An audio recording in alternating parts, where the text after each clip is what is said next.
In this time of near obsessive hand washing, you've probably thought to yourself, where does hand washing even come from?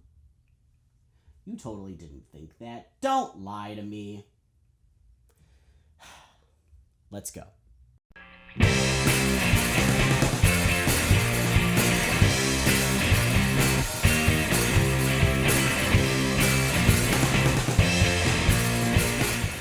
Hey, this is Mr. Edlund, and welcome to Basically.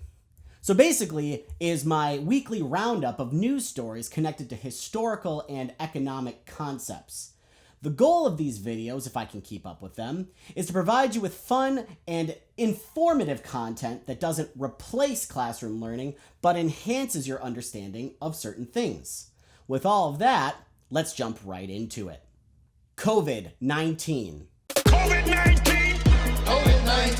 Everybody's favorite novel virus continues to do its thing, while a handful of angry anti-social distancing protesters continue to do their thing. America's built on freedom, and that's what we need back. We need our freedom back. We need to get back to work. We've turned this into an anxiety-prone political discussion. The economic impact is more dangerous than the virus when you are locking everything down. Inspiring. Take the battle-hardened American spirit and apply it to the tyranny of the Great Lockdown. Look, man, my great-great-grandfather died for our freedoms, and there ain't gonna be no governor tell me that I ain't got the freedom to yell at the waitress at Red Robin for asking for a 16th basket of steak fries. They're bottomless steak fries! Look, it's easy to make fun, but many of the people protesting have legitimate economic concerns. With another 4 million people filing for unemployment insurance, income has fallen dramatically. The bills still need to get paid. Congress needs to do something, and it needs to take bold and decisive action. And that's a segue. This week, Congress passed a $484 billion relief bill to add funding to the Paycheck Protection Program to bail out businesses from becoming bankrupt. That's called alliteration. Boom! Cross-curricular. For economic context, here's a quick lesson in macroeconomics.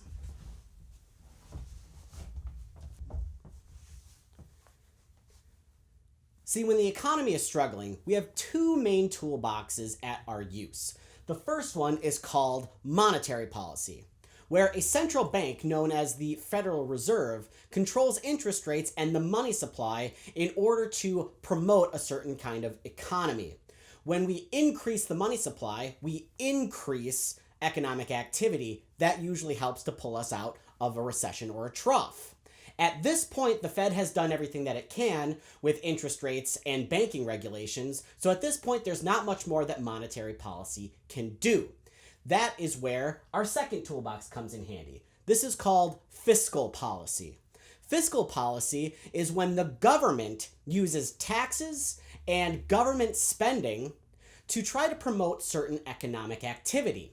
When the government increases spending, theoretically, that means that's more money being pumped into the economy, and it can be used to encourage economic growth. That's where this $484 billion bill comes in handy.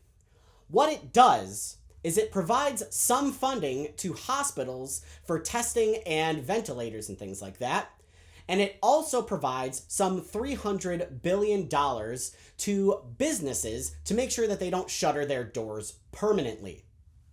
What it does not do is put money into the pockets of regular people who have lost income as a result of COVID-19 or losing their jobs. When people lose their income, they still need a way to provide for their families. They need to buy things like food, utilities, and they have to pay their rent. This bill does not cover that. It merely bails out the businesses.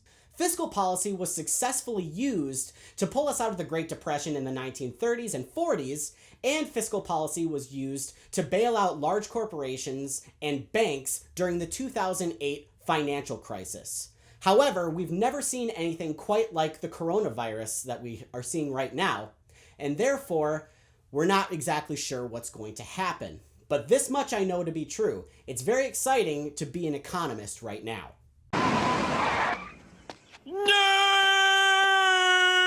With tension rising over economic anxieties, there's a lot of pressure to find a medical solution for COVID-19. President Donald Trump is continuing this effort by promoting an anti-malarial drug called hydroxychloroquine.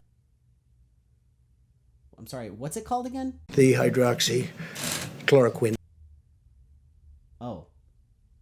Hydroxychloroquine. Recent studies have raised doubts over the effectiveness and safety of using hydroxychloroquine as a treatment for COVID-19. In a press conference this week, the president also suggested employing ultraviolet light, heat, and injecting disinfectants into COVID-19 patients.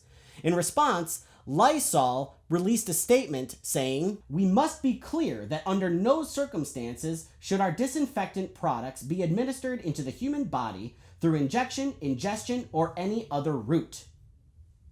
In other words, bleach will kill the coronavirus, but bleach also kills people. Unfortunately, it's going to be quite a bit of time before a vaccine is made available. In the meantime, there's one procedure that has given the medical community hope. It's called convalescent plasma.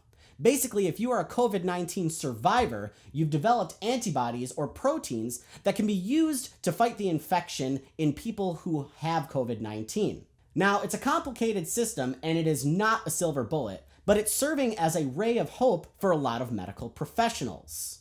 So if you or someone you know is a COVID-19 survivor, call your local blood center and find out if you are eligible to donate plasma.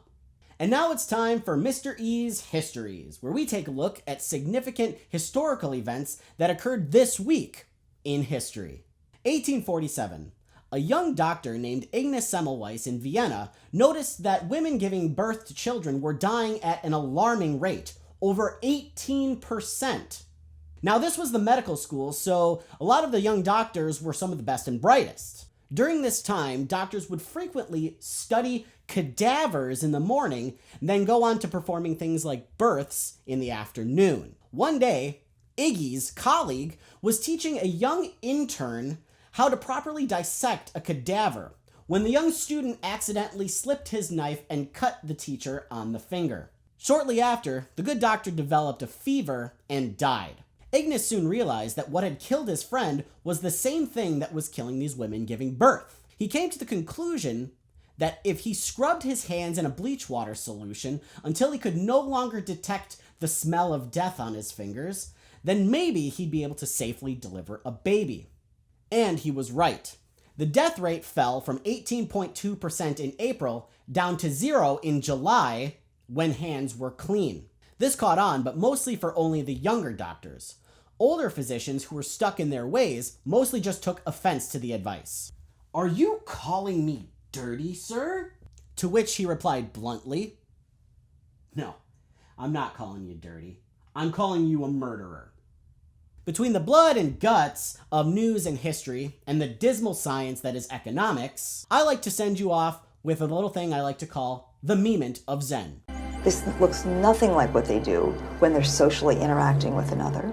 They perform all sorts of odd behaviors, much like we might do in front of a mirror to see what we look like when we do that new dance step, or when we just want to see how we look. Thanks for watching, and we'll see you next time. Maybe.